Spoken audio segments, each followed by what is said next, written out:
Hello and welcome back to Podcasting is Praxis. I'm David, my pronouns are he and him. I'm Jamie, my pronouns are also he and him. I'm Rob, mine are also he and him. And I'm Alistair, and my pronouns are also he and him. I did promise on the last episode that came out that James would be back. James is not back, so what you're going to need to do is you're going to need to accept the substitute of Sinan. Hey everyone. Welcome to Sinan Kose, Herald of Woe. Yeah. Yeah. What do you mean? What's this cold welcome about? What's this cold welcome? No, because we know what happens when you come on. Like, there is a price to your appearance and we fucking pay for it. That's right. Well, that's how that works, isn't it? If you get someone on your thing. Frankly, I think it's shocking that you've typecast Sinan as the boot guy. Why not have him come on and talk about like 40k or something? To be fair, we had me on to talk about Star Trek. Mm-hmm. Yeah. That was the first time I came up. Star Trek's kind of a boot, though. Is it a book? If you think about it, life's a bit of a book, but we won't fucking bother, shall we? Because that's a tedious conversation to have. Well, reading a book is a lot like waking up from the Matrix. So. Yeah. I was going to say, isn't reading a book a lot like eating an orange? Isn't that what it's more like? Reading a book is a lot like eating an orange in the Matrix. It's waking up for a novelisation of the Matrix. Yeah, reading The Matrix is like opening a box of chocolate orange. I really want white chocolate orange now. No, you don't. It's so good. They're bad. God's gift. Don't fucking divide this podcast at the off. It's going to get worse from here, I promise you. Yeah. Believe it. Anyway, do we want to do Sinan's pronouns while we're here? Yeah, he and him. There we go. Chocolate and orange. Yeah. You shut your mouth. We shouldn't make that kind of joke given the book that's coming up, to be fair. Good. Another one of those books. Yeah. I've had some horrifying previews of this, and Yeah. like Rob sends me it's shit, and it's always really fucking bad. But I never understand that the bits he's sending me are some of the mildest fucking parts that he's found. Like, I never learned this lesson. It gets much worse. Yeah, it does, yeah. Every fucking time. I think that is like the unofficial Praxis Cast motto, though. Don't worry, it gets much worse. Yeah. Worse and stupider. I can't wait till one time I come on this and it's like, oh, it's a book again. I'm like, no, it's much worse. Yeah, I mean, before we launch into it, though, a brief plug. We'll put a link in the show description, but the RMT is still cool, good, and on strike. So if you can, please donate to the strike fund. Link down below in the show notes. That being said, as a special treat for David, this week, or this time, maybe you should say, Sin and I have read scotpol. We've read futuristic scotpol called Gulag Caledonia. Unironically, yes, but no. Who's this by? I feel like I've heard of this. It was bouncing around Twitter quite a bit, like a month ago or something. It was like a month and a half ago. It was a month and a half ago, and I got a DM from Rob being like, are we doing this? It's like, yeah, I guess. There's huge memorial to the victims of communism vibe coming off of this already. Well, there's a lot of memorials coming up. Let me read you. This is this is a book summary from the book itself. It's like on page 2 or 3. Let me read you. Scotland, 2050, a brutal, shattering glimpse of a globalist world where freedom is extinguished. Oh, fuck me. People, society, and every aspect of life are closely monitored and under the control of the state. The greater good is the new religion that underpins this nightmarish dystopia decades in the making.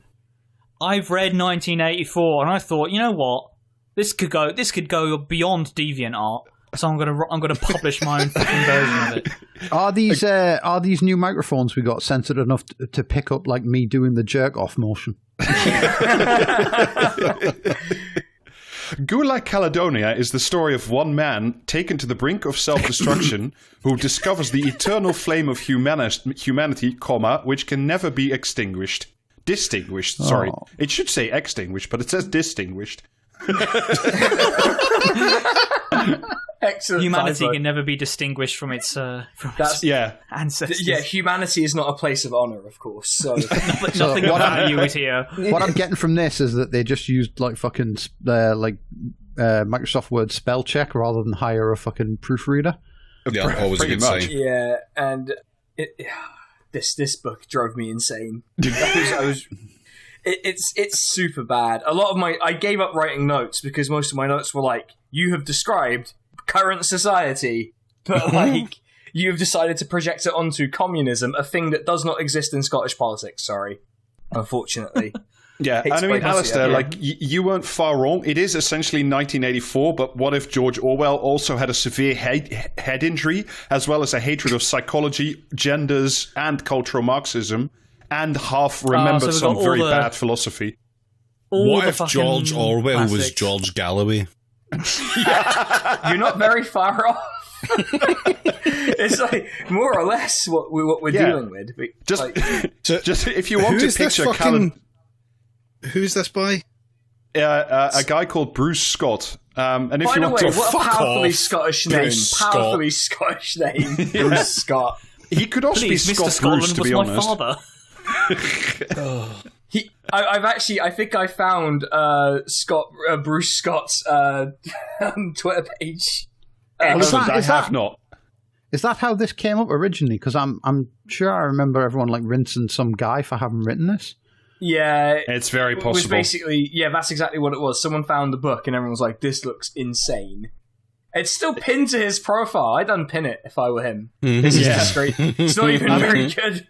The other thing we should also say about Scott Bruce, or Bruce Scott, whichever you like, is he may be the most divorced man of all times. And I mean like beyond Glinner levels of divorced. Wow. Yeah, beyond Jeff Bezos levels of divorced. And he got divorced and lost a shit ton of money. And So went what- to what- what- space. what- Unknown levels of divorced. Wow. What are we talking? Like a 9 on the fucking Lawrence Fox scale? No. Beyond Lawrence 11. Fox. This is 11 on the Fox scale. insane. It's insane. Like, there are specific lines referring to divorce in this book that I've highlighted, including him more or less going, "She's turned the winds against us." That is more or less exactly a phrase in the book. Does this guy have a particular problem with horses, by any chance? Right. Let me do some real scene setting hours. There's a preface as well. What was the fella's name? It was like Jock Haggis or something like that. Wasn't it? Bruce Scott. Alistair Bagpipe. We're just going to offend every Scottish person listening to this, which is good. They should be Yeah, offended. it is. Yeah, no, I'm giving you all the pass. Hell I'm yeah. going to make it worse. They're never going to bring back original Iron Brew. Well, I mean, That's it. We're all going to get cancelled now. to make it better for just this episode in particular, the main character in this book is also called David. So everything we say applies to all Davids. This is all I'm saying. He is a All right, type of let me- guy. He looks like the kind of guy you see in a heavy metal pub who talks about how his swastika tattoo is a non-racist one. Yeah. I know the type. Well, I mean, he does love himself some philosophers who were very, very comfortable with that particular symbol. Hold on, he's at his Dr. Bruce Scott. What's he a doctor of? He is a practicing psychoanalyst, which is really worrying. Which, by the way, does not show in this work because I'd be worried if he psychoanalyzed anyone. Right. So there's a preface, which I'll mostly skip, but I'll do some scene setting in general, just to get you in the mood of the book. It's 2050. Society has forgotten God and become degenerate because of cultural Marxism, the Frankfurt School, and internet pornography, and trans people. There's lots of turfing in this book, by the way, and we're going to skip all over that because fuck that shit. We're not giving it air. That's just a basic thing you need to. Thank you. Like, we could skip a third of this book. We've done that by cutting out the turf shit. Let me read you. This is the basic theory or societal assumption of the book. This is at about 80% in, and it's set in a re-education camp at that point. It was far more complex than that, but the general idea was of a medico-psychosociological, pedagogical, ideological structure which took the humanness out of the human. The result in 2050 was the likes Someone needs of... to take the fucking thesaurus off this guy. Jesus fucking Christ. The result in 2050 was the likes of his re-education coach spewing out this well-being education nonsense, thinking it was for the greater good, not knowing the immense violence she was committing in the name of humanity. That's, if you want to have a thesis, I was all on board with that kind of shit until I heard the word well-being, and that just switched me right back off. Yeah. It's and all of it takes place, by the way, not in a liberated Scotland, but in a quote-unquote ultra-devolved Scotland, so it's still... Devo Max. Yeah, it's Devo Supermax, I think it's not a bad way of putting it. It's so devolved that Scotland gets to do communism while being part of the UK. Yeah. Communism in not even one country. Yeah. Yeah. Communism and in also, 0.9 of a country. Also, abortion is still legal in Scotland, which is very bad. And there's also too much psychology and psychiatry going on in this society. Does this dude end up like going on a tangent about circumcised penises at any point? Because he feels like the type already. He does write about pissing and shitting to a degree and with a detail that you will find worrying. Was his first book about how Silent Hill is a metaphor for circumcision? Jordan Peterson, is that you? This guy's fucking energy for writing only came to the fore after he got banned from a certain wiki. I was going to say, he uses the word psychosocial so much I thought he was Slipknot. It was ridiculous. Yeah. And also, by 2050 in Scotland, the females are very much out of control. The virulent fourth... Oh no, gods have gone wild. Let me read you a little bit. The virulent fourth-wave radical feminist discourse, bearing the banner of desiring equality, in reality it became a war against men and boys, a veritable game of top trumps on any issue from wages to sexual pleasure. I mean, to be fair, the he-hims have it coming. This podcast collectively has it massively coming. Yeah. We have to be stopped. Please, God, someone help us. I've said, I don't know how many times I've said this before, but the minute that a team of Zoomers turn up to me and hand me a list of my crimes, I will report to the wall. Yeah. I've just found a picture of the guy. Yeah, it's something, isn't it? Yeah. Again, my description is 100. All right, picture jokes that land well on a podcast. Yeah. To be fair, it's not like we don't do that over on my one either. Yeah. So. And essentially, Scotland is governed by the Frankfurt School, essentially, by an overbearing state Holy shit. that manifests itself through mental health monitoring and through school indoctrination. And schools are now very bad because that's where they teach the genders.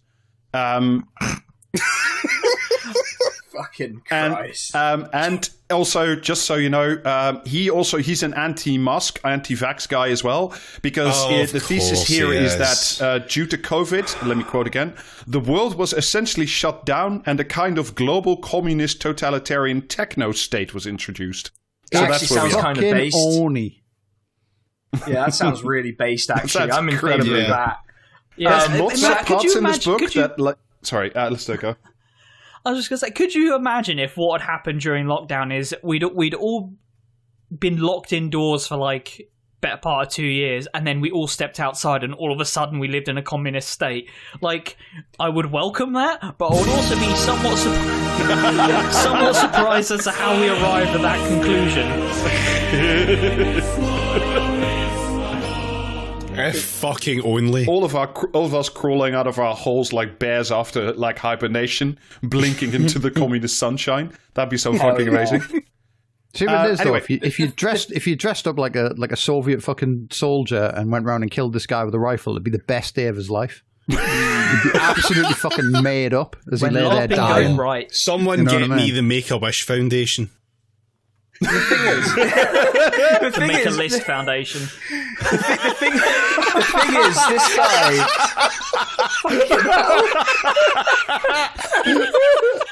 Jesus Christ. The wishes of a dying boy is to hand over this one list. Jesus.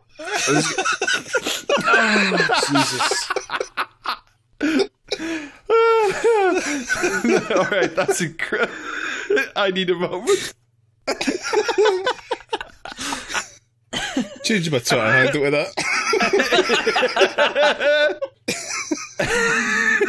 All right, let me come back into it. All right, so let me briefly give you an overview of the cast of characters. It's almost one, so it's very simple. The main character is a guy called David Campbell, And essentially, he's the last sane man in a world gone mad. He was... Yeah, I know.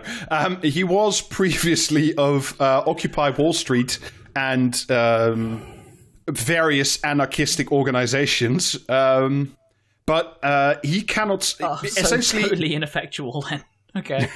Essentially, David has an incredibly... Like what, though? Did they give any examples of these? Because, like, for the picture you paint of the author, anarchist associations could be like the fucking Kellogg's Corporation. Do you know what I mean? Like, fucking... I'm pretty sure it's just going to be whatever like, CV he was given by his handler at Police Scotland. Like, that's all Jamie, it's essentially like the anarchism mainly relates to people who like sucking and fucking outside their relationship, which he used to think was okay, but then a radical feminist got involved and it was no longer okay. It was great until the women turned up. He also has astonishingly long and incredibly excruciating long. He thinks and then follows like 17 pages of rant level discourse about the state of the world, essentially. It's a long one. David, let me read a bit from the book. David had his Scottishness erased and outlawed by successive governments pushing a social justice, cultural Marxist agenda. Yes, please do erase my Scottishness. Please. Yeah, the amount of conspiracy theories this guy name checks is insane. Yeah, I was going to say, Rob, as ever, I hope eternal that one day one of these freaks will ever define their fucking terms. Like, does he ever explain what he means by social justice and cultural Marxism, or is it just women? No, it's those things that you've heard about. Women and black people. That's what he means by that. Roughly, yes. Pretty much. David used to have a job in the university, but he ran afoul. Sinan mentioned like conspiracy theories there. Does he mention what is the greatest conspiracy theory of all time and my own personal favourite, which is that Supertramp did 9/11? What the fuck? Why would he have mentioned that? It's a conspiracy theory. Why not?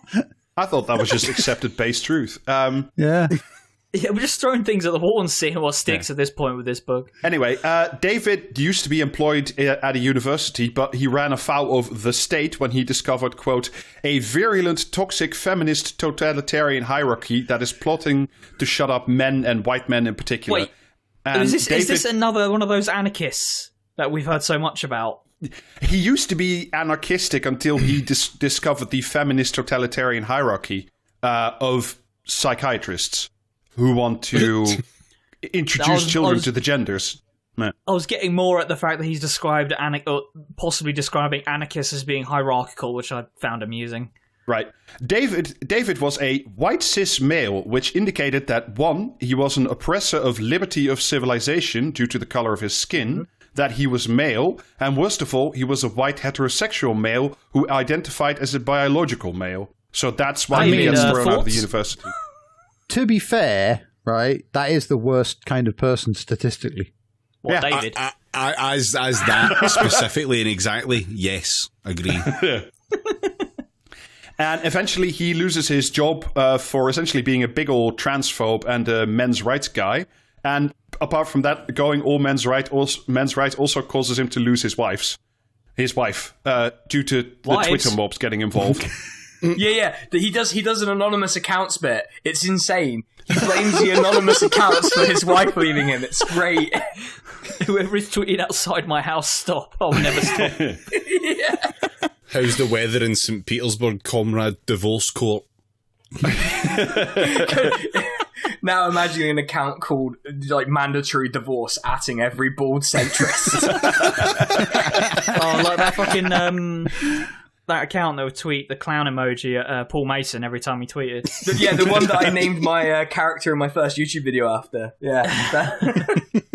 Right, so that's David. David is by far the most important person. There's like essentially one other person who drops by and is sort of semi-important. He's a guy, another revolutionary freethinker called Fergus, who is a a lifetime achievement winner of the Caledonia gulags, and he don't take no shit from nobody. That's essentially... He just seemed like kind of a cunt to me. They're all cunts. All right, so let's head into it. Well, right, what you know, yeah? So we open up in chapter 1, and David wakes up in sad Glasgow and has to report to the Department of Work and Well-Being for his psych evaluation because the universal basic income is only available to those with bad mental health in this society. Well, that's not universal, is it? Yeah. I mean, it'd be near enough, but... It sounds like they've reformed the Department of Work and Pensions. That it was only ever going to get so good. Yeah. It sounds terrible, though. If one was unemployed, the state would contribute to the cost. Or if one worked... Sorry, let me try that again. It's terrible writing. If one was unemployed, the state would contribute to the cost of rent. Jesus Christ, it's so bad. I'm reading this passage, and my man, this is not how you use a fucking semicolon. Right, I'm going to try this one more time. If one was unemployed, the state would contribute to the cost, semicolon, or, comma, if one worked, the rent would be extortionate enough to make life barely livable. But, comma, of course, comma, housing further up the social status scale was out of reach for most of the population, period. God, it's just imagine living in this situation. This is a slight improvement on what we have now. And he's fucking crying about it. It's still shit. Imagine if society was 1 degree not so bad. Imagine just the worst possible conceivable future. Imagine if rent was so extortionate that life was barely livable. Wow, what a weird dystopia he's living in. Wow, I'm so confused by that. What if housing was out of reach for most people? That would be terrible. What if you couldn't afford a house? And even worse, if the government were to cover the cost slightly, if you had bad mental health. Rob, you promised me full communism. What's going on here? Why is rent still a thing? This is SNP full communism. Yeah. It's lib communism. He's understood that the SNP in fact aren't a communist party, but mostly cries about things that are very clearly liberalism, as if it's communism. Excellent. My guy is mad at capitalism, ethnic minorities, women, and trans people. Lenin, and Marx, the Frankfurt School. There's a grab bag of. By the way, if you want to get a nice, he's playing fucking pails, but every card is either the title of a Wikipedia page or the contents of a Wikipedia page, and he just went that one. Yeah, it's a pair. Fuck it. And if you want we've already skipped over pages of interior monologue, which go nowhere and are fucking terrible. Look, I'm going to be honest with you, it's not well written. The pages really you have been asking, who is John McGault? And if you want to get a flavour of the dystopia of Scotland in this era, this is while he's on the bus to the DWP, essentially. The bars and nightclubs along these vast expanses of social, cultural, and community obliteration were places where time could be wallowed away in a haze of booze and pills. People would often meet their dates at these places, whom they had met online for the meaningless pursuit of sexual pleasure. Sex had become a hobby. Wow, what a dystopia! This fucking guy's conception of the worst possible future is one where gentrification hasn't happened. It is an absolute disaster that music venues and all sorts of places in big cities are getting shut down because you build a bunch fucking private developers build a bunch of flats next to a big club, and then the residents complain because there's music. And the worst possible thing is that hasn't happened. Fucking awesome. My guy, have you never had a friend in your life? Obviously not. But. No, he isn't. Where is he going to get his fucking artisanal cereal from now? I mean, look, I'll show a picture of the guy. You'll see he's never had a friend before. This is the actual picture of the guy. I mean, he's definitely never had a friend. He's in the book, so we can do this. It's fine. If you don't want us to show you a picture, then don't put it in the book you've put out. He looks like an upside-down Cossack. His beard does look like a cowpack, actually. That is interesting. Right. So chapter 2 is when he arrives at the DWP, and then we get into what I can only describe as shitting discourse, because he. Many people are talking about this. No. There's literal paragraphs where he talks about how badly he needs to do his shit. And that, of course, leads... and also how the toilet police mean he has to do it in a certain way. Is he trying to do, like, train spotting, but with, like, the stupidest ideology known to man? Well, let me read you, Alistair, to answer your question. But sit down he did, as he let his bowels empty like a champion. The relief was exhilarating. My man really needed to take a shit as he was writing this bit. Yeah. This, by the way, is not the only shitting discourse that we will encounter in this book. No, it's not. Also not the only toilet discourse either, but... No. We're skipping past a lot of toilet discourse. Don't have a powerful enough flush. Yeah, there's a lot of him being mad at a specific kind of toilet that everyone has in their house. Oh, yeah. This dude must be a fucking Trump guy. A gender-neutral one. Yeah, Jamie. Yes. All right. So essentially, then, apart from more philosophical musing, which we've all skipped, then we get to the pure terror of David having to wait for 30 minutes to start his appointment at the DWP in this dystopian so much faster future. than real life. Yeah, I know. So much faster than real life. Heaven forfend. I am sorry, I'm fucking dissociating at the moment. Like, this is not doing me any good. I do not like this guy's called fucking David. And also in this dystopia, the state monitors you and puts you back to work when you can. Something that, of course, would never happen in any other society. He's described neoliberalism again. Yeah. He keeps describing neoliberalism over and over again. After a heart attack, his neighbor was back at work at the protein processing factory on the production line. The state cares so much they monitor you to get back to work and keep you there. Poverty management for profit. A society of prisoners. Oh, man. This is just... that's just Daniel Blake. What the fuck? This is just capitalism, like. Yeah. Again. Wait. I mean, but first of all, imagine anywhere in Britain having a factory at all. This is what's so unrealistic. Yeah, but I work at the protein factory. It's a futuristic protein factory, yeah. I would love to have a job at the futuristic protein factory. It'd be so much better than a fucking software factory where I work. The protein factories are necessary because the Frankfurt School vegans have, and the UN... That's where the Frankfurters come from. And the... It's all falling into place. That's why he's got a problem with the Frankfurt School. And the UN's Agenda 2030 have clubbed together to ban meat, except the elites can still eat it. The rest of the people eat insect protein. And later on in the book, he gets sent to a penal colony where the bugs are farmed. Just a giant windowsill. I'm from Glasgow and I say kill them all. That's right, I do. All right. Essentially, then we get into chapter 3, wherein he is interviewed by the DWP, and after a excruciating argument about men's rights, David gets all worked up. Cue the DWP guy, who in this scenario seems quite reasonable. From your medical records, I see that your male hormone levels have been deemed problematically high. Have you never considered hormone suppressants? See, that's the kind of future we're heading I'm towards. sorry, my dude is just too much of a manly man to That's exactly right, yeah. dealing with this. He's one of those guys who heard that like you go bald because of testosterone and is really using that to cope hard about the fact that he has no hair. Yeah. You can only shit like a fucking champion if you have high testosterone. That's just the truth. I also want to read out a specific line from this chapter that I found very funny. You were married and had 2 children, but your wife left you and took custody of the children, which is just a complete fucking own. It sums up what this guy's problem is. It is.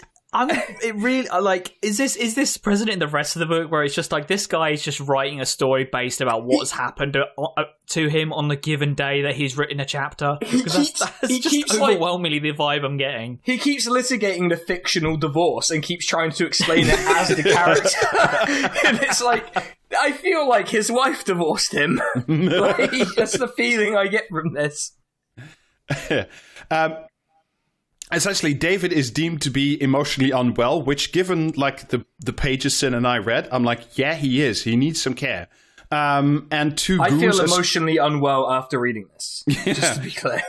And at the end of the interview with the DWP, 2 smiling goons drag him upstairs for a chat with the Department of Psychiatry and Social Work. That thing that definitely exists. Mm-hmm. I mean, sorry, like the idea of being in a society where like, oh, you've actually got like emotional problems. Well, we'll actually deal with that. promptly. Imagine that. See, I'm amazed at the idea of a national service that deals with social work and that kind of shit. That's mind-boggling. Yeah. You Never see how heard of this This is guy- Ultra Devo Scotland, David, so it might not exist in England.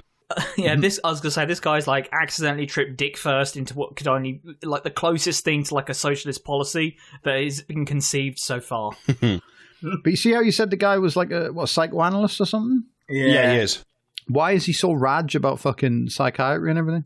Do you think He's he got rage fired? about certain kinds of psychiatry. The type Yeah, of psychiatry psychiatry is real, whereas if you're like, oh, actually, I like my boy Freud still, I think that's probably... Yeah, no, the he's demarcation on very this guy. hard Freudian. You think that's Yeah. perfectly good.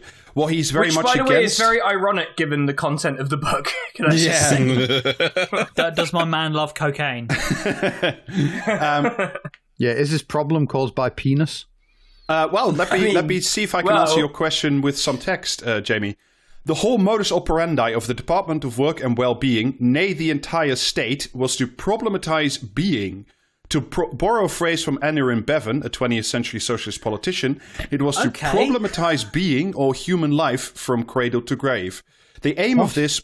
The aim of this was not the altruistic aim of caring for the populace, but ostensibly poverty management for profit, brackets, and control of the masses.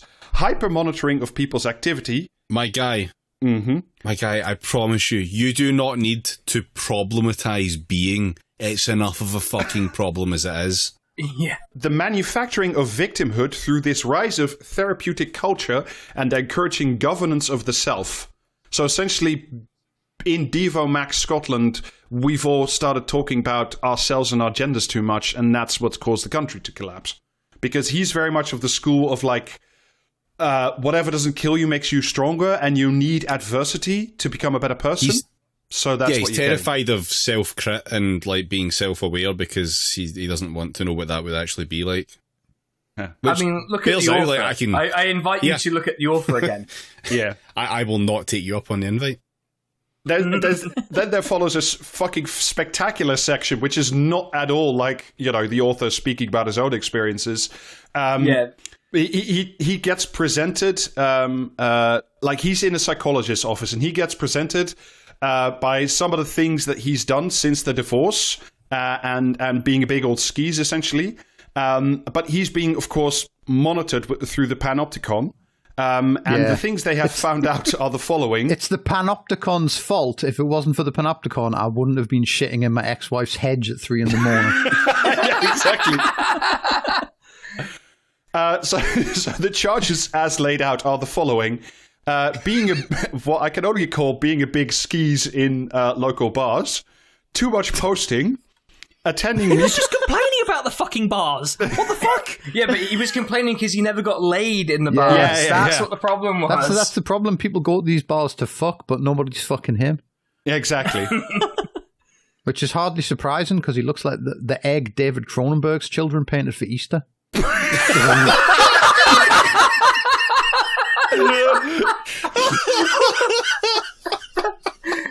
The picture painted by that. Oh my god. I think I'm gonna cry. Fuck.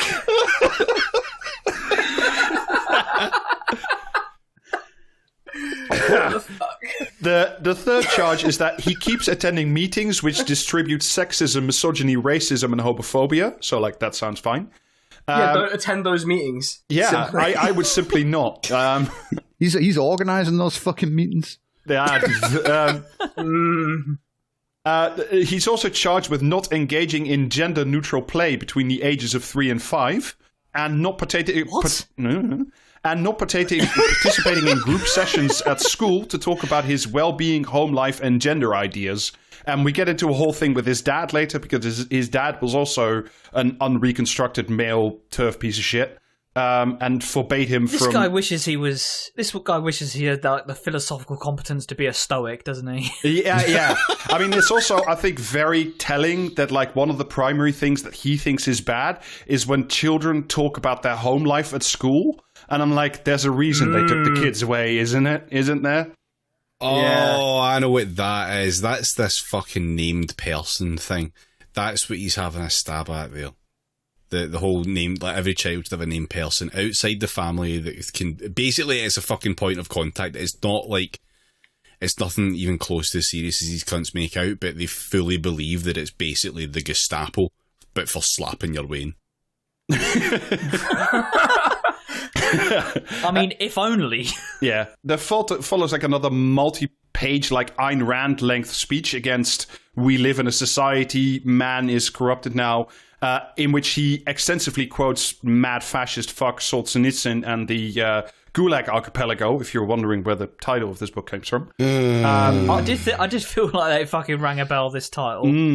After which the algorithm... Wait until you see the other person he quotes. Yeah. Wait to hear about the other guy. Essentially, after which the psychologist and the state algorithm says, fuck you. While the psychologist does get off a little bit on seeing David humiliate himself, and he's found guilty of masculine thought crime and sent to the personal, social and occupational rehabilitation scheme on the Western Isles of Scotland, where he has to work on the protein farms. Allow me to do some psychoanalysis of my own. This guy gets turned on by being degraded. This is what's happening here. I know it when I see it. Out of interest, which isle does he get sent to, does he say? There are very specific traffic. Like, we're going to go on a bus ride soon, and like all turns are like described, and it's like, now we turn onto the B539. And it's just like, what the fuck are we doing here? And essentially, this occupational rehabilitation scheme was set up by the EU and the United Nations to come... Oh no, not the EU and the UN. The two worst organizations known to man. I know, but it was especially set up to combat unemployment, which is fucking terrible, after the financial collapse, as well as the fabricated climate emergency policies. In which, truly, the prisoners have a terrible life of free housing, free food, all the basic necessities, and you can leave the labor camp whenever you want to have a pint down the pub. Yeah, this Gulag sounds dope, actually. I'm suddenly coming out pro-Gulag because of this book. It's completely worked the wrong way. Essentially, at this point, we're 20% into the book, and all we've done is take a bus ride and have a chat. There's more Rand-level musings about how it's terrible when the state turns the weens against you. And what if we forgot that real Christianity demands suffering on earth and difficult experiences to make you a better person? I fucking hate this shit. Yeah. And essentially, he's once again tortured by the guards. David's scenario was like a prisoner telling... To be honest, prison abolition except for this prick. Yeah. David's scenario was like a prison guard telling a prisoner, here's the key, you can take it if you want and leave the cell, but you must believe this truth about the world, and as the truth will set you free. The choice is yours. 2 and 2 must make 5. Now, if that reminds you of anything, that's almost word for word George Orwell's 1984. Yeah, just say there are 4 lights, and then you can down tools and go to the pub. That's how this Gulag works. The thing is that like prison he's in is so good. It's so much better than like a lot of people's actual life. It's so weird. It's literally like a hotel room. It has a fridge and menu choices, a television, internet, but just no phone signal, which sounds fucking amazing. That's what this guy believes actual prison is like. Yeah, though. He heard once that they got a PS2 in there, and he lost his fucking mind. Yeah, he's one of those people who's like, look at the Swedish prisons. They're like mansions. It's like, Jesus fuck, man. I don't know. And his response... Yeah, it sounds dope. Yeah, I mean, David's response to being presented with a gym, a pool, a TV lounge, and much more is to literally curl up into a ball and weep until the nurse comes to check in on him. Well, that's good, though, because now he gets universal basic income. breaking out into fucking tears because you don't like the menu choices, and then complaining that people don't talk about their feelings too much. Yeah, I know. This guy loves talking about his feelings. Later on, he's presented with a vegetable curry that's also provided free of charge, and he eats it very resentfully. It's amazing. The curry sounded good. Yeah, as well. It's so. The thing is, he describes the food so well. I'm hungry now. All right, let me read you a little bit, because this is so good. Fuck, David thought. They can even watch me crying on my bed. Is nothing sacrosanct. This was nothing less than a panopticon as described by the 20th century philosopher Michel Foucault. Wow. Wait until you hear about some of the stuff Foucault believed. Just sitting in my prison cell thinking, damn, sure is a panopticon in here. Yeah.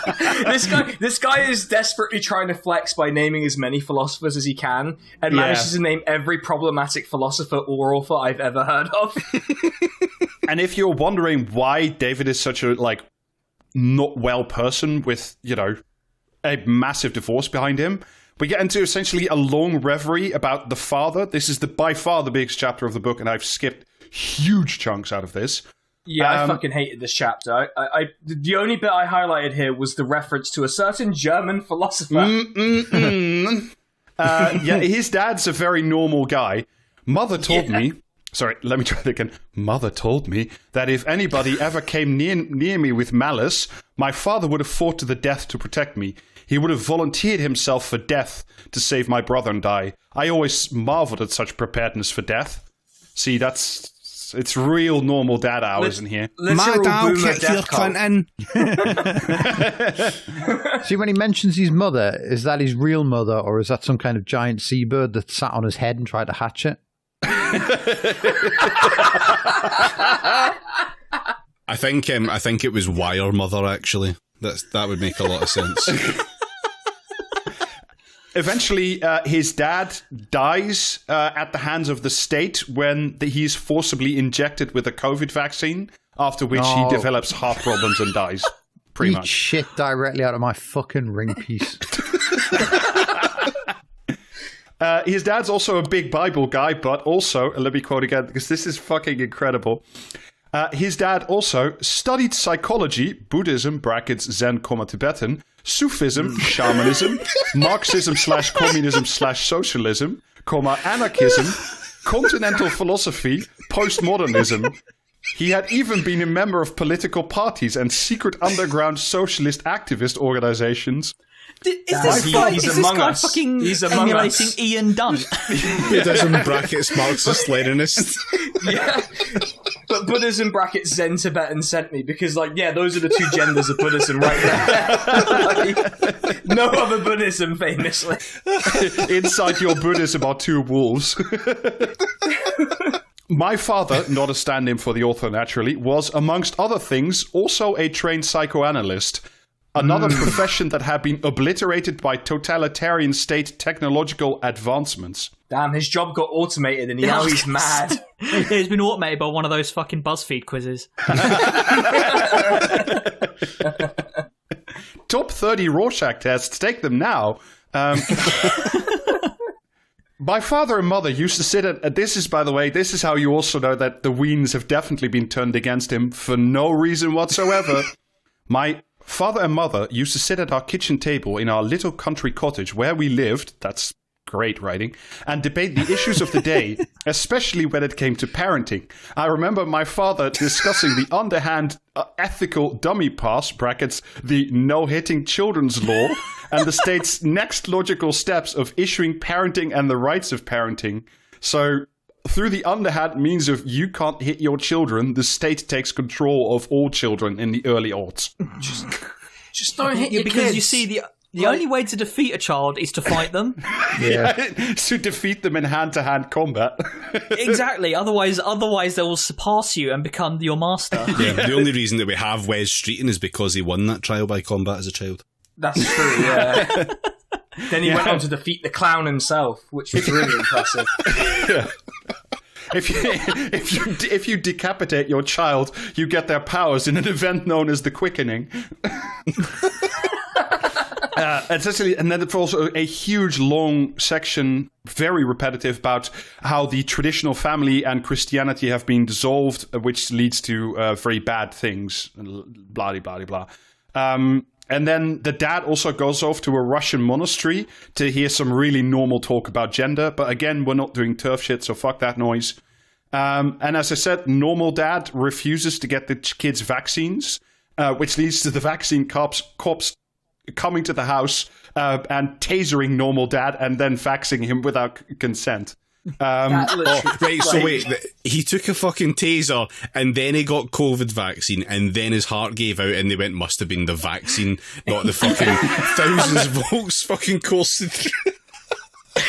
No, it's great. I love to get fucking subdued by a taser, and then the guy who's there with a fucking blow dart gun filled with the COVID vaccine then jabs me with it. Before we move on, I do want to mention which German philosopher he's name-checked. Oh yeah, go for it. Yeah, and he will name-check again. German philosopher Martin Heidegger. And I thought the name rang a bell, so I looked him up, and turns out he was a Nazi. Funny that. Great, brilliant. And so that is very normal, and quoting Nazi philosophers. Yeah, he also strongly without any caveat, by the way, because I know a notable YouTuber has quoted this person, but to be fair to her, she specifically gave the context that this person was a Nazi. So, you know, at the end of this chapter, Martin by the way, Heidegger, a normal guy. Yeah, totally normal guy. Don't mention the armbands. But also at the end of this chapter, it turns out that COVID was probably caused by Satan. No, I won't take any questions. That's right. I agree, and I think Satan did a good job with this. To be fair. I invite the honourable gentleman to go further. Grandfather Nurgle's blessing, please. All right. After which, he's finally forced to leave one cushy hotel room for another. And now he's in mid-transport. He's headed to Oban, by the way. This is where the mealworm farms are. Oh, Oban's lovely, nice. yeah. Oban is lovely. Lucky him. Right, so, yeah. You'll see how lucky he is when we get there. Yeah. He spends a lot of time staring out the window and doing philosophy in his own brain about, like, why the divorce was wrong, and the kids really do love him. And entering the philosophy dojo to undo my divorce. And on the way, we pass some lovely scenery, including Loch Lomond, where no one is allowed to go hiking or camping or be outside in nature anymore, except for the elite of society, of course. One could often see the elites of political society sailing without a care in the world on the deserted loch, parking up on islands in the middle of the loch, that's good writing, and having lunch with friends and family. No such luck for ordinary people. The countryside in 2050 was banned for most people. I mean that is literally how it is now, except the ban is only it's very difficult to get there unless you drive, so you're kind of barred out from that. And you could take the train, I guess, but you kind of need to be fucking lucky as to where you live with that one, so you're paying more money to get there. Other words, it's actually quite inflexible with the shit transport system that we have, not to mention the fact that most people are stuck working 5-6 days a week, so you're right, just for all the fucking wrong reasons, prick. Yeah, there's a lot of that going on. Also, the fact that, like, I know it's less the case in Scotland, but at least in the rest of the UK, there is basically no such thing as public land. It is all owned by either the Crown or some fucking prick. Yeah, I mean, that's the same in Scotland, but we've got the right to roam, so that shit doesn't really matter. Although at the same time, if you want to go camping around Loch Lomond, fuck you now. You can't do that anymore, they banned that. Cunts. Yeah, I mean, to be fair, that's along the West Highland Way, and otherwise you would get significant overuse. But that's a conversation for, I think, a different day. I just want to give you a little snippet here of normal talk about this is the discourse in the book. He's talking to the security guard, not security guard, like the DWP minder who's been sent with him, because he's obviously like having a pleasant one. Let's be honest, it's his babysitter. It's his babysitter. Yes. What I mean to say, replied David, is that it is pleasant to look at. Nature has been carved through millions of years, and to eyes it can give so much pleasure, far outweighing what man can create. It is quite astonishing that nature can give us this, ground us, to help us transcend ourselves, and yet we are so restricted from fully participating in such a free gift from nature. Yes. Okay. Okay, fine. Like, yeah. I mean, his general point is going outside good, which I'm like, yeah, fine. That's I like going outside and looking at trees sometimes. Is that what's the tyranny that's preventing this in your life? Essentially, is it according money? to his babysitter, a woman named Danielle, going outside is pointless when you could be fucking. And I'm like, that's right. Actually, I've now swung round on the outdoors. I'm now back on the other side of the argument. What about? Because you can't do that outside. What if you fuck outside? So, like, No, the panopticon, the guy in the panopticon will shoot you. Right. So in this like fantasy land of misery, which is a part of Britain. Let's not forget it's a part of Britain. Yeah, therefore, Devo Max. Yeah, Devo therefore Max misery. the English truths are also universal here because again, Scottish is a type of English. Is the sex mad like utopia, dystopia, depending on your flavour of this? Did they ban dogging then? No, God, imagine the riots you'd get in this country if you banned dogging. Exactly. To the point of, I mean, technically it's banned, but like to the point of actually cracking down on it, where it's impossible. I don't fucking believe it. Down the country. He's not answered. He's not answered the central contradiction in his entire argument here. What about dogging? No, this society is incredibly like pro fucking, except you can't use it for like. You can only do it for sport, for like a temporary relief from society. So you can fuck, but it can't have any content. You can only fuck if you're a pro. But that's what it's for now. What are people doing it for otherwise? I feel like this guy's mindset is genuinely too alien for me to conceive of. Like, I'm struggling to understand any of the argument here. Well, it's because we're skipping huge chunks because it's fucking gibberish, essentially. It's the rambling of a very, very, like, scared man. He's very scared. Yeah, it's definitely the rambling of a man who bought, like, a small pan to make a one-portion pot of bolognese with. Man yells at Panopticon.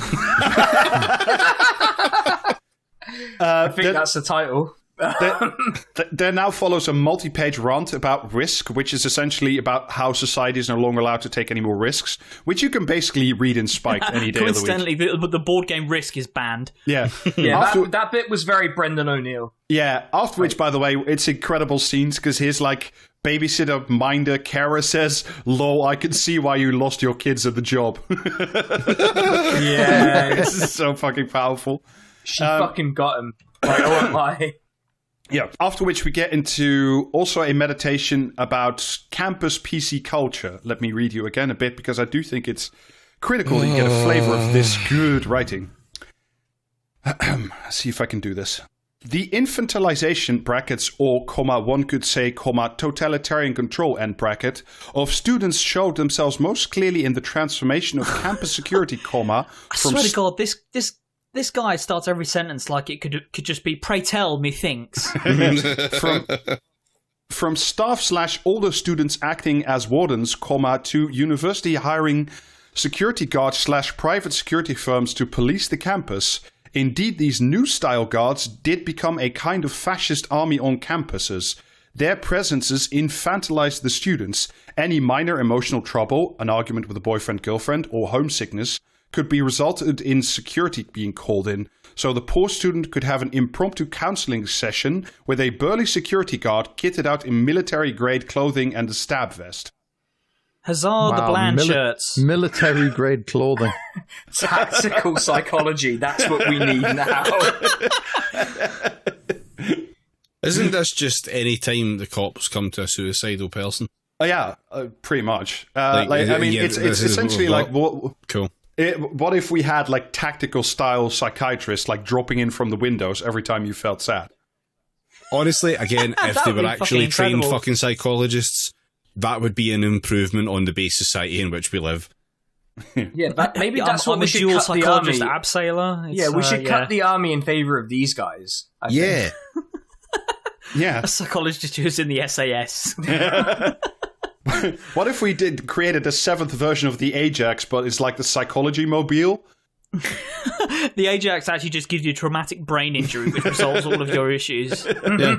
Along the way, we also pick up Fergus, a man and also a resistor of the new empire, and essentially a young Droog who just gets wiped out later on in the book. So we're a little over halfway through, and so far the main character has woken up, had an interview, spoken to God, and sat on a minivan. And now we're off to the Isle of Harris by method of boat. Evil guard Danielle, his first babysitter, is now swapped for another set called Josh and Raymond. They seemed well acquainted with each other. The three of them had that right-on air of the well-heeled West End Glaswegian civil servant. Respectable on the outside, a crumbling emotional wreck on the inside, with a very generous dash of dark perversity and low morals. I mean, to be fair, that is an accurate description of a civil servant.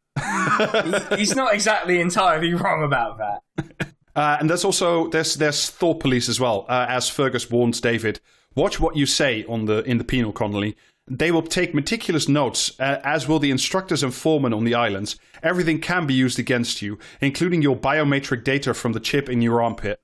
Look at a woman and get aroused. Misogynist. Say a bad joke. Bigot. Make a fuss about freedom and liberty. A bad joke. Yeah. Make a bad post. Make a fuss about freedom and liberties. Dissenter. Swallow an AirPod.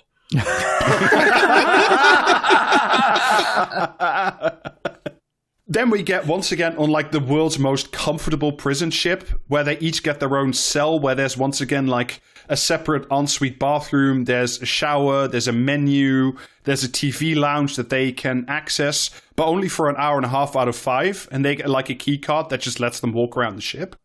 That sounds fucking cool. What the fuck? I know.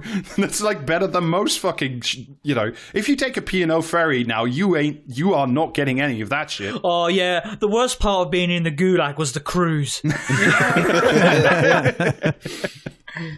Also, they're strongly warned that there's supposed to be no fucking aboard the ship, but they can watch some telly, and the key card will know whether or not they're fucking.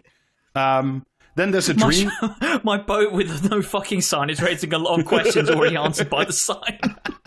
But wait, I thought like the degenerate society he lived in was all about the fucking. No, not if you're sent to the penal colony, because if you're fucking on the prison ship, then that might be triggering for other people, so you're not allowed to fuck. Well, it was a bit of a mistake to call it a penal colony, to be honest, then. Then there follows a dream sequence, but honestly, even I'm not reading that. I skipped that. Yeah, I'm real happy for him, but I ain't reading that. All right, so we interrupt this book for yet another important pissing update. David got up and went to the toilet for a piss. His bladder was full to the bursting point. He was also desperately thirsty and starving. He had not eaten or drunk anything for hours. He peed what seemed like ages. A sim that's just been left on the high speed setting for like 10 minutes. He peed for what seemed like ages, a smelly yellow urine. Again, normal guy, normal book. Yeah. From his prison ship / cruise liner, he also sees very cool things. And this is just cool. The rural areas will run as a state asset, fulfilling the goals of sustainable development and ecological goals. See, if you read goals in the same sentence twice, it makes it better. The state owned the land, air, and water. It effectively took ownership of the air people breathed, the water people drank, and the land where people were allowed or invariably not allowed to go. Which, that sounds amazing. That sounds very cool and good. He's taken they're going to privatize the air from every dystopian sci-fi and said, no, they've nationalized the air. Actually, it's even worse. Stupid, sexy state interventionism. Yeah, man, this state sounds based as fuck. Actually, yeah. I think we need to push the leading figure they're going to mention a bit later on into doing stuff like this. Yeah, yeah. We're just gonna relitigate the USSR, except the gulags have cruisers now.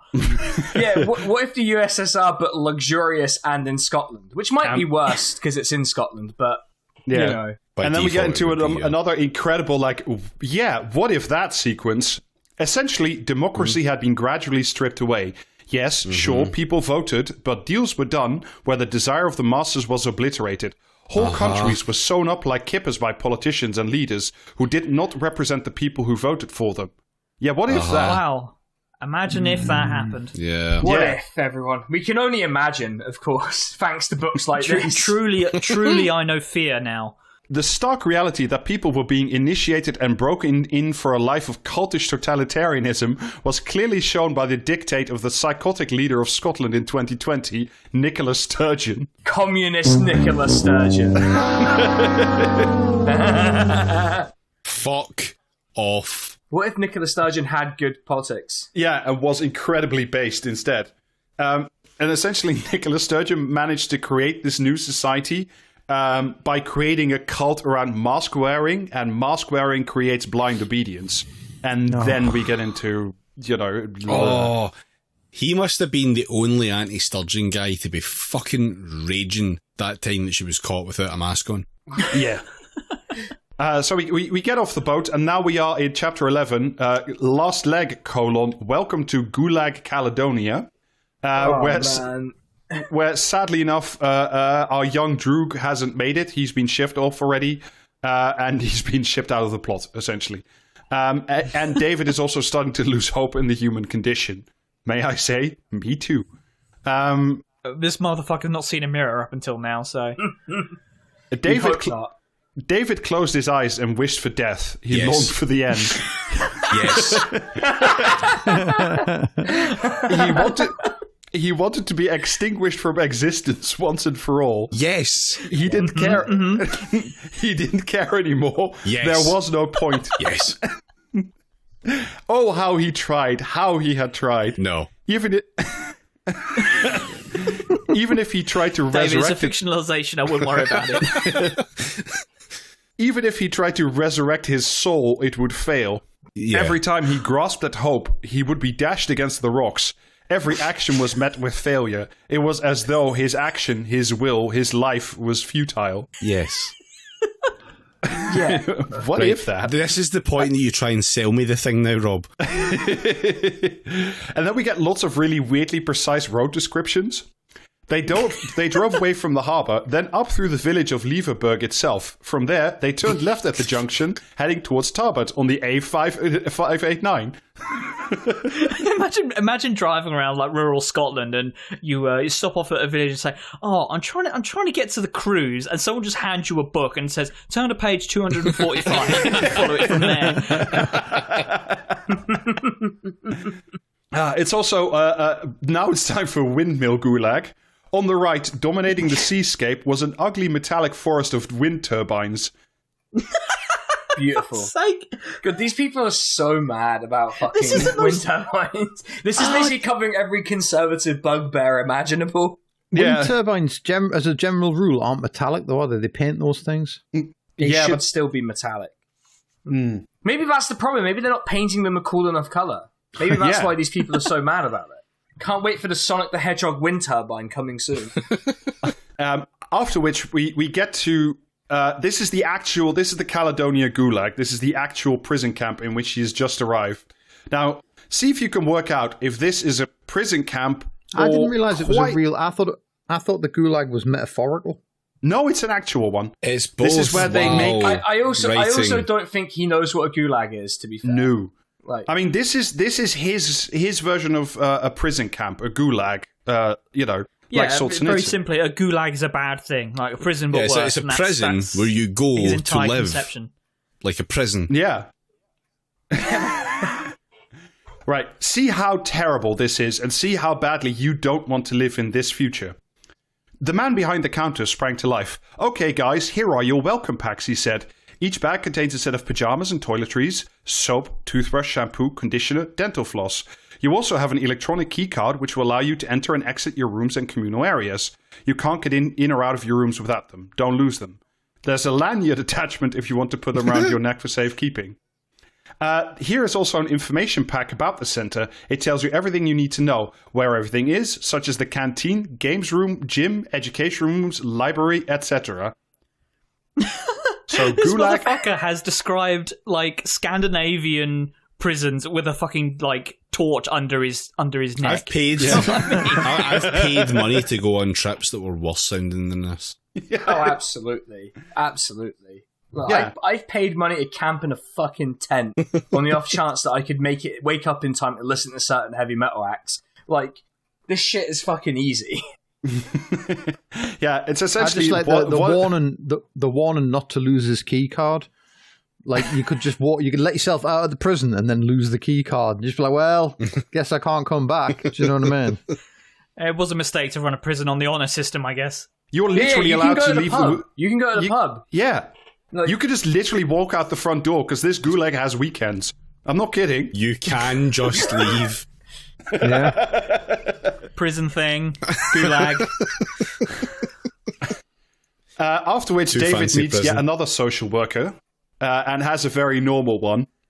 David noticed something else that repulsed him. She wore a ring on both thumbs. For David, that was a sure indicator of ring? mental disturbance. Thumb rings. Classic sign of mental illness, everyone. What the fuck, like? David's mother was a practitioner of traditional Chinese medicine, brackets, which was now outlawed like many traditional healing methods. She often joked with him never to marry a woman who wore thumb rings, as this was a sign of mental instability, as the rings disrupted chi flow.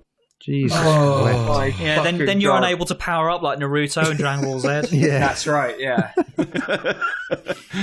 I want a social worker who could Naruto run. That's what I want. But these confounded rings are keeping my hands stuck together.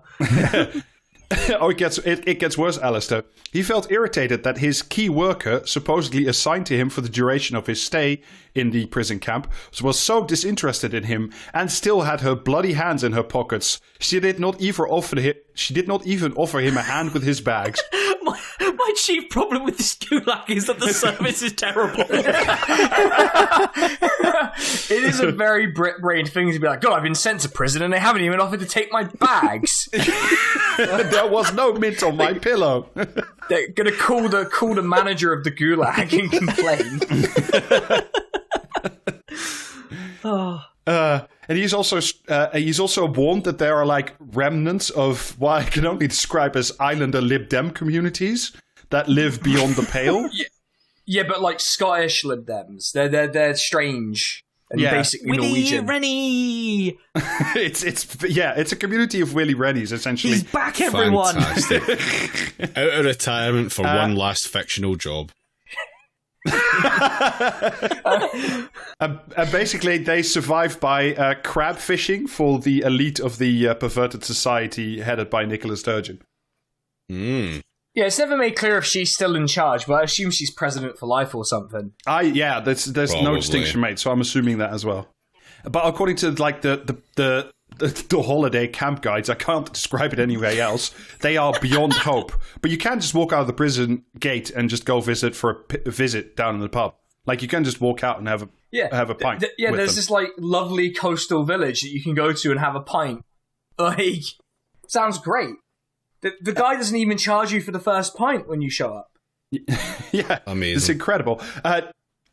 After which, David is shown to his hotel room / cell, which has a shower room, large ocean-facing windows, a little kitchen, as well as a telly and internet. It sounds fucking great.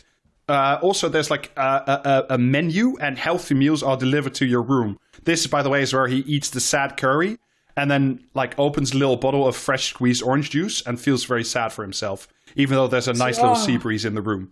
And they even provide like a full set of fitting clothes, and then he feels very bad for himself. For him, you know? Yeah. Oh, damn, this prison only has a 3 out of 5 star rating on TripAdvisor. Unbelievable. But yeah, it's way nicer than either of the 2 hotels I've been to recently. He's just a normal guy. This is David lying in his bed thinking about surveillance. An inbuilt panopticon monitoring every infraction where he was not free to indulge the basest of ideas. Hell, even Georges Bataille, the French philosopher, masturbated in the bedroom of his mother as she lay dead, motionless on the bed, on the day of her death, without remorse or guilt. What So a weird if only thing there to was- bring up. He's trying to flex by mentioning a philosopher, and has accidentally mentioned the worst philosopher you could have possibly picked at that moment. Yeah, it sounds a lot like he's jealous of a guy who can have a wank in the same room as his mum. Yeah. Dead if you- mum. Yeah. What if you couldn't do the tweet, essentially? That's the problem with this panopticon. Aye. As the great philosopher Corpse Wank Johnson once wrote. Panopticon. And then we get into yet another extensive memory, most of which I'm going to skip, except that he remembers the time when one of his sort of work friends takes him to what sounds like an incredibly fun house party. Like, he gets... Yeah, it sounded dope. But it just so happens that his dead mum was up the stairs. And he had to go for a wank. Weekend at David's. I mean, essentially, he gets invited, and like the door opens, and people offer him really nice wine and expensive food. There's like really good drugs everywhere. Like people are smoking weed. There's like a big pile of coke in the toilets. There's various rooms. That seems like a poor where place to leave that, if I'm honest. Yeah, it's not ideal, is it? There's like various rooms where people are like hanging and banging. There's some good toe sucking action going on. This is, by the way, is quite graphic. The toe sucking in particular is really quite graphic. Is there a specific directions like with the fucking boat? Just I turned left at the toe sucking and then straight into the bathroom where the pile of cocaine was. So left at the toe sucking on the A589. Really fucking boring Hunter S. Thompson. Sober Hunter S. Thompson is what this guy is. Hunter S.D.C. Thompson. And essentially, there's a moment of weakness where he starts to participate in an orgy and starts groping people, but then he remembers that he should feel bad about himself and leaves, has a kebab, and then throw ups. Excuse me? So he went into a room, sexually assaulted a bunch of people, and then left. To have a kebab and throw up, yes. very normal. All right. Okay. The narcissism and inauthenticity of the guests of the party he had just left grated on him. I'm sorry, the inauthenticity. These people are clearly like letting their hair down and being like, Being I suppose, cool. as sincere as you can be with other people, which is, getting off your face with them and telling them that you should really start a fucking podcast together. Yeah. Oh yeah, when has that ever happened? When has anyone got off their face with someone and suggested they make a podcast? Never happened. I mean, it's more common to get off your face than suggest opening a small plates restaurant together, I know. But still, he remembered gatherings and parties when he was a child at his country home. Ordinary folk. Extraordinary, The last time he hung out folk. with anyone was when he was a fucking child. We interrupt this reverie for some important piss updates. He wandered through to his wet room/toilet and took a piss in the toilet. It was yellow and smelly, dehydrated. He did not bother washing his hands. Like the former British Prime Minister Winston Churchill of the 20th century, he did not piss on his hands. Well, I'm glad he clarified that, because my I do not piss on my hands shirt is raising a lot of questions. And the following morning, there's something up with Fergus, who seems a little bit his compatriot of good sense. And he seems a little bit addled at breakfast. And may I remind you, in this prison camp, there's coffee and croissants for breakfast. Fresh Outraged at the continental breakfast in my fucking prison camp. Again, that's better than the breakfast I had at least one of the hotels I stayed in. Was one of the hotels you stayed in a British hotel, was it? Both of them were British, to be fair. Oh, well, Rick. Yeah, the one in Norwich was slightly worse than the one in Bristol, breakfast-wise.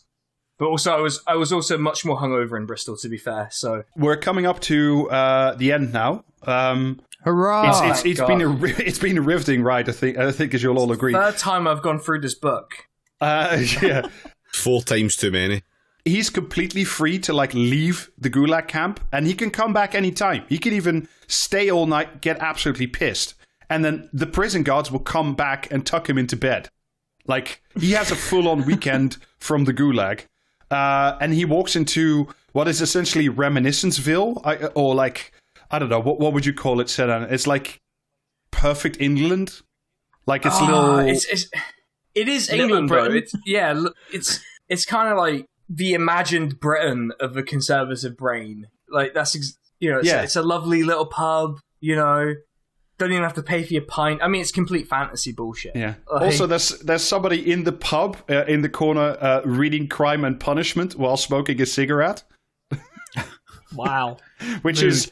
No, but smoking cigarettes is a crime in the rest of New Scotland, but in Old Scotland, because they can't repress the Lib Dems who live there, the crab fishermen, they're still allowed to smoke cigarettes and play the jukebox with the stereophonics on it.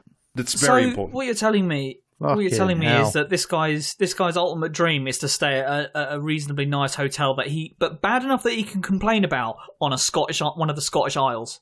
Yeah, a dream that is entirely within reach for most people. Yeah. I would genuinely love to read this guy's Booking.com reviews. Like, they would be fucking incredible. It was like a gulag. They didn't have orange juice. Go to a pub and listen to the stereophonics. This is all just I a could very do that right now. Yeah, this is all just a very kind of weird way of retelling the tale of the last holiday that his ex-wife took him on to try and save the marriage that he was not invested in at all. He hated the entire fucking time. She dragged him there, and that's why this is all the women's fault. That's the thing. A lot of the antagonists are women. Yeah. Yeah. And then if you're wondering, well, how in Christ's name is this book going to end? Because we've literally done absolutely nothing. And that's essentially that there's a priest there, because this is a place which still has a priest, and Christianity is obviously incredibly important. The priest, by the way, is locally known as Lazarus, if you're wondering where this metaphor is going. And it turns out that his dad may not actually have been killed by the state, but escaped to the crab fishing island with the rest of the Willy Rennies. And father and son are reunited. God, I'd hate to find out my dad was Willy Rennie. Like, that would just be the fucking end for me. I don't know, it'd be kind of cool. Yeah, Willy Rennie, but he's part crab man. You'd never be short of a picture of him, at least. Like, you would always have a picture of your dad. Essentially, I'm going to skip some bits because it's content warning and it's not that interesting. Let me read you. This is the last couple of lines from the book. David held onto his father's coat with one hand and with the other placed his palm on the elder man's cheeks, almost to check if he was real. He cried and sobbed, his head tucked into his father's chest. Thomas cradled his naked son, just as when he was born. Freud alarm. The Freud alarm's gone off. For plot reasons, we're skipping because then I don't have to do content warnings. All right. Yeah. So yeah, what have we learned today? I don't like this one. Do or do not go on holiday on the Scottish Isles. I've learned who I'm going to make friends with next on Twitter. That's any help to you? Have you turned notifications on for his tweets? No, he's penned tweets about this fucking book, so... Oh, fuck me. Just, yeah, what an exceptionally fucking bald outing. Yes, it's this. Yeah, the baldness does shine with this, it's true. Yeah. Michel Foucault, the inventor of the panopticon, was also bald. Really makes you think. That's right. I love to just do fucking like references in what is ostensibly a fiction book. Oh, we skipped so many references. You have no fucking idea. Yeah, just a fucking footnote. Like I said, the panopticon in. The amount of times he references Solzhenitsyn and Heidegger, it's really uncomfortable. It's incredibly worrying. Yeah, like it's bad news bears. But that's the bad future we're all heading to. If Nicola Sturgeon remains in power, and she might stay there forever now. If Nicola Sturgeon remains in power, I might get to go to a slightly nice hotel in Scotland. Do you want to hear his pinned tweet? It's yes. Gulag Caledonia, Scotland 2050. Fact or fiction? An improbable dystopia, or are the gears in motion for such a reality? You decide. I've decided already. Yeah. I can only fucking hope. Yeah, hold on, let me look at the Amazon reviews for this real quick. No. 9 ratings, 3 stars. Okay. Wow, 1 star is the most common rating given. What a shock. I can't believe that. Sorry, it's just one of these is incredible. Come on, hit me. Bearded man chucks a saltaire into the handmaid's tale a myriad of times whilst frequently interchanging and contradicting language. Is it totalitarianism or eco-totalitarianism? Offering a hollow character whose sole purpose, seemingly, is to help fill a narrative of bleak modern-day Scotland depicted as a hostile nation to all non-LGBTQ plus people. In short, another fantasy victim piece by a straight cisgender man. Save your money, save your sanity. No. Yeah, see, and for you, the listener... I simply said no. For you, the listener, it's too late because you already listened to this fucking podcast. Hold on, there's one titled here, as deranged but not as funny as the synopsis suggests. I was tempted in by the synopsis, which made it sound like it could be so badly written that it might be funny. Unfortunately, this was not the case. To anyone else considering this, don't bother. Why didn't we read these before? Yeah. Should have read them instead of the fucking book, quite frankly. Yeah. I've definitely done that before for a book. So. 1-star reviewers, come on the podcast. That's right. All right. Okay. Well, I think that about does us for another week's worth of podcasting. If you joined as a new listener because you listened to us talk about strikes and then about buses, hope you like this too. That's why you need to be on our Patreon. You should come on our Patreon. In fact, this week we released 2 episodes. We have Lila on for another After Dark, and we had Connor and Sarah on from It's Movie Time Baby. And speaking of It's Movie Time Baby, who you can find at twitch.tv/It's Movie Time Baby, we will be appearing on stream with them this Sunday at... You're expecting me to come in, but they haven't told me what time. At some point. So keep an eye on the fucking Twitter, which is twitter.com/praxiscast. And myself and Jamie were on there to watch our film. I think we've got a film planned. I don't know what the fuck's happening. We'll be there. You should be there. Just turn up. Nobody knows what the fuck's happening. It's a vibes kind of outfit. It is. It's very much a vibes kind of outfit. Yeah. That is true. To be fair, they're much more vibes than what I do. Yeah. All we know is that it's movie time, baby. That's it. So that's us. You can get your t-shirts at praxiscast.tmail.com, and yeah, I think that's it for plugs. Oh, the RMT support the fucking strike fund. There's a link in the show notes. Yeah. Go support the strike fund. If the RMT are not your union, perhaps your union will be on strike soon, and you want to big that one up instead, then you pass the link for them. And if your union's not on strike, just wildcat that shit. Generally, just do that. Yeah. So, Sinan. Also, another plug though, if this comes out on Thursday, which I'm sure it will, we'll be on Valheim tonight. Oh, yeah. Yes. Excellent. Okay, so that's twitch.tv/praxiscast. Also, have a little check. There may be another stream happening this Sunday. Waiting to see whether or not I can get the technical issues worked out with that one, but potentially there will be a Sunday stream streaming. As well. So much plugging. I know. So much plugging. Too much plugging. Anyway, we've taken up enough of your time. Streams of the future, Grandad. We've taken up enough of your time on plugs. So, Sinan, would you like to plug? That's right. I will plug. Come join me at Peace at Home. I am not the person who does the music at Peace at Home. I'm the guy who hosts it with Jamie, actually. Yeah, it's very good. Yeah, but who does the music? Jordan does the music, I believe. Ben does the music. God, if Ben did the music, we'd get no listens. I'm sorry, but no one would fucking listen past it. We'd have a very different demographic outlook. I'll put it that way. Oh dear. You can also catch me on Twitch, twitch.tv/SKTheCrusader, where I do stuff like point at Keir Starmer and call him a ham repeatedly while playing Crusader Kings, which is pretty good. Mm-hmm. You can also catch me at YouTube, youtube.com/c/SKTheCrusader, where you can see me review video games or talk about how online piracy is, and I'm not going to finish that sentence because I will get fired from my job.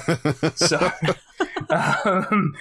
we're gonna leave it there. All right, and I think we'll leave the whole fucking thing here and fuck off. Yeah, we're gonna fuck off. Sick. You should fuck off. Yep, fuck off. Bye.